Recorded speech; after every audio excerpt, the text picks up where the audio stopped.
గ్రంథంలో రాయబడి ఉంది. దేవుడు అనుగ్రహించి మహిమను అనగా పరలోక రాజ్యాన్ని పోగొట్టుకుంటున్నారు. ఎలా పోగొట్టుకుంటున్నారు? పాపము చేసి దేవుడు అనుగ్రహించి మహిమను పొందలేకపోతున్నారు. మరి పాపము నుండి విడుదల పొందాలని ఈ సభలో ఏర్పాటు చేయబడ్డాయి. చాలా మంది ప్రజలు పాపములో నలిగిపోతున్నారు. పాపానికి బానిసైపోయి ఆ పాపము నుండి బయటపడలేక మరి చాలా మంది జీవితాల్లో మరి ఆత్మహత్యలు చేసుకుంటున్నారు. ప్రియులారా, అప్పుల పాలైపోయినారు, అనారోగ్యాలతో ఉన్నారు.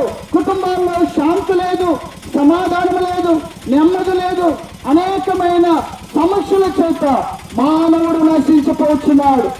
దేవుడు అనుగ్రహించి మహిమను వారు పొందలేక నశించిపోతున్నారు. ప్రియులారా, నశించిన దానిని వెదకి రక్షించుటకే మనిషి కుమారుడుగా యేసుక్రీస్తు లోకానికి వచ్చారని దైవ గ్రంథము సెలవిస్తుంది. ప్రియులారా, నశించిన దానిని వెదకి రక్షించుట కొరకు, నశించిపోతున్న వారిని రక్షించుట కొరకే యేసుక్రీస్తు ప్రభు ఈ లోకానికి వచ్చారండి.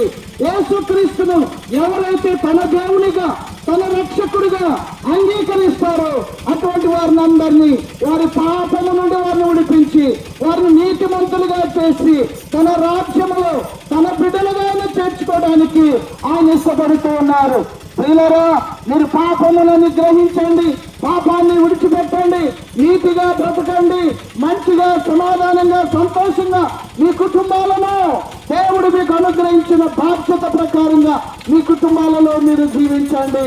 దేవుడు నిత్య రాజ్యాన్ని మీ కొరకు సిద్ధపరుస్తున్నారు. అని నిత్య రాజ్యానికి మీరు రావాలంటే ప్రభువైన యేసుక్రీస్తుని మీ రక్షకుడిగా మీరు అంగీకరించండి.